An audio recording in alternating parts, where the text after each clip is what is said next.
our department's priorities are that we want to speak to accessible, affordable electricity and providing energy security.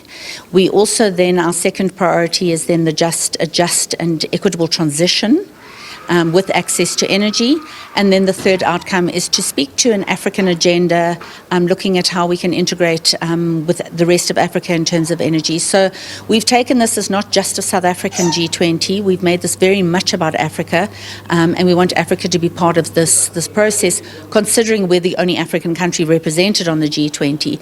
So those are our three priorities, and then each priority has specific outcomes. So for example, clean cooking is one of the outcomes that we have that we are trying to promote, and we'd like to create some legacy projects around something like clean cooking. We're also looking at critical minerals as part of the outcomes that we're discussing. That falls under one of the task forces, but it feeds very much into what we're trying to achieve in the energy space. So clean cooking started a few years ago. I think the first iteration of it was when Saudi Arabia hosted the G20, and this has obviously been carried forward. Tanzania have been big proponents of it on the African continent. It was one of the priorities for Brazil, so it's something that we've brought along with us.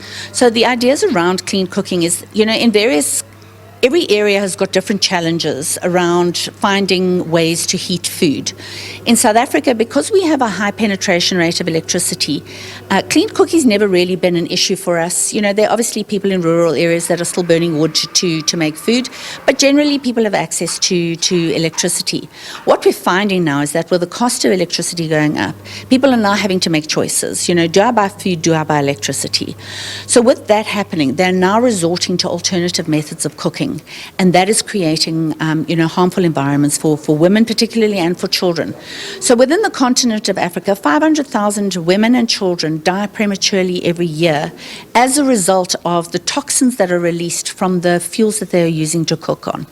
So we're trying to eliminate that throughout Africa. And in South Africa, we're trying to find alternatives to electricity so that we can find cheaper ways for people to actually be able to cook. So that can be something like gas, and the gas companies are obviously on board with it. So there are a number of gas companies that we're hoping to work with. But it's also in finding biomass and alternative fuel sources that are not toxic, that address other things like, the environment. So we can use alien plants as an example, and that provide people with an opportunity to find alternative sources of cooking that don't cost them as much as electricity does.